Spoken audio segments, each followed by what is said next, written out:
ang bumati. Because the next, that sumakat ka. Saan ka din na kuwag-usap ka ikipana. Di ba? Kaya mga adayo ikipapanan na. Kung ka tumakaday ikipapanan na masabi mo ba na iunan. You have to turn it back. Sumapura yung at yung setbacks kayo iiyak. Saan? Sana huwag kayong mapanghinaan ng loob. Because those failures, weakness, challenges, and sufferings could usar ni Diyos na kita. Katumas mabibisunan kayo. Saan nga grasya bigyan kayo, kung saan mo kayo manibigyan sana. God will only give you more if you appreciate more. Example, ito basit na kuwag kami. Kung umalo ka ka, buhay na basit na film mo. Umalo ka ng sa kuwag mo kayo. Kanyan. Ang reklamo ka pa'y makiksan.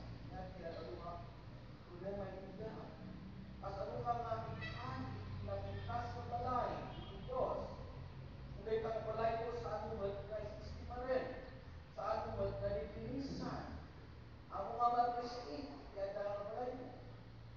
At ano nga nga may pagrin ng Diyos, kung tabagin pa'y tao, at sa anumat, nga lumadan. As ano nga isimpay ni Diyos, itiugali, ikatuwang partner mo, kung saan ka ba't nagyaman, karilig na bibigas, na arangin na. My dear friends, the more that you appreciate your life, the more that you will become more valuable. The more that you thank God for the blessings, the more God will give you blessings. Amen. First, appreciate what you have. And second, my dear friends, believe that God is good. Remember that. You will receive not what you want, but you will receive what you believe. Turay ko manayot ka nagkagkaralag. Nung saan ka mo'y kamamati, na hanggang Diyos ay talaw-tawagan, saan ka nalibisunan. Sana ka rin siya. Yan ba'y akin. I will repeat. You receive not what you want, but you will receive what you believe. That is why ask ourselves, anya ba naging pamani bibigya? Kumamati ka madapos bibigya, siyempre dapos ng langit, hindi mo maintindihan kayo. Amen. Lumamati ka na nabibisunan bibigya, for sure, nasa bibisyon, hindi na pakipaay na agad kayo. Understand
Kumakaluwag ka itawag.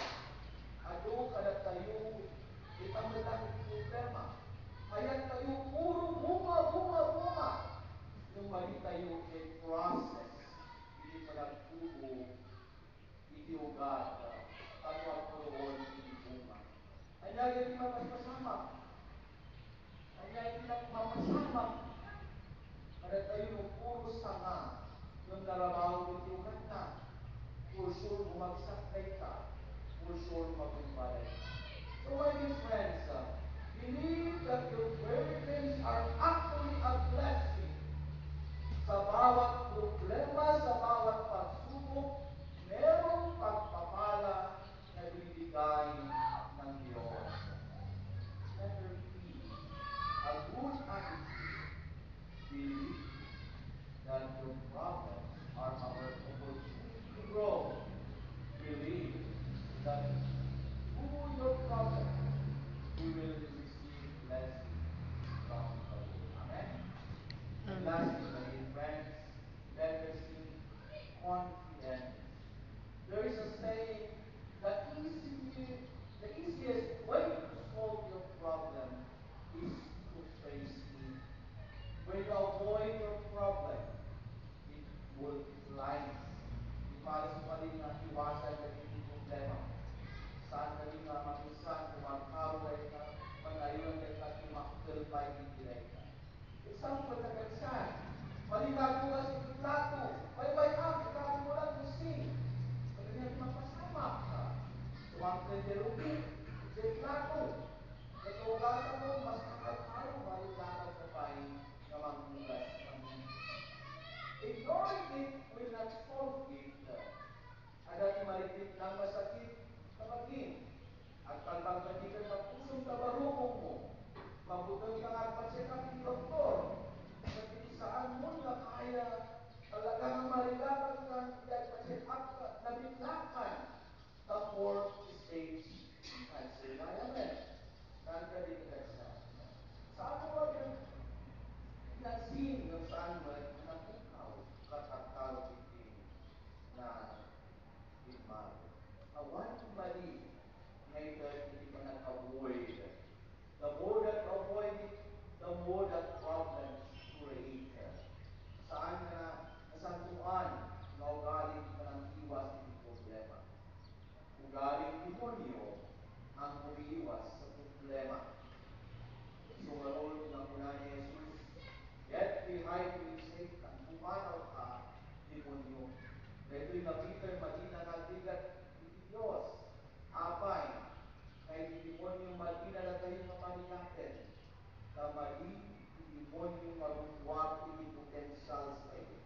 Gapuanan ng kamalumatan lang, hindi kayo ba, umagna tayo hindi panlubog si Biblia. Kumanya, di bagay ni Biblia, ito mananglaban kayo si demonyo. Kunana, resist the devil and he will flee. Saan ka nabukang kanyana? Stand your ground. Be confident. Basta tangguan kay demonyo. Dahil ka problema ay bigyan mo. For sure, umanaw dahil ka.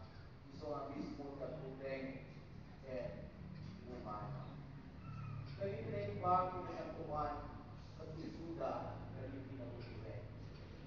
Ito po, itinakot kayo. Anya po na ni Diyos, isurat sa tuwan. I have overcome the world. Apay na mabutong din natin.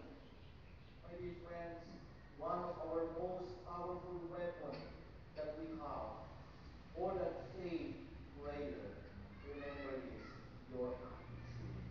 Awan ka itiagal mo, ipapiplasik mo, kwartaon sa likwa, lumaling iugali, lumaling i-foresight mo. Amen. Muray mo ada di mamati. If you have the wrong attitude, that faith will be useless. St. Peter defined, muray ni magana nga si kahit Kristo, but he had the wrong attitude. Do not forget these three: godly, good, and positive attitude. So that you could overcome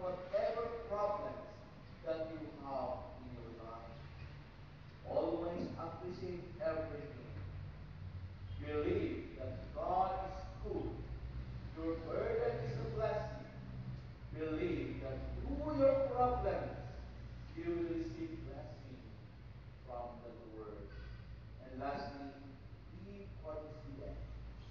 Be praying against evil in your life. Pinakasagad, hindi kailangan kayo. Masabay kumang ng ating Diyos, tulungan na kayo na lumarami sa Diyos sa joy.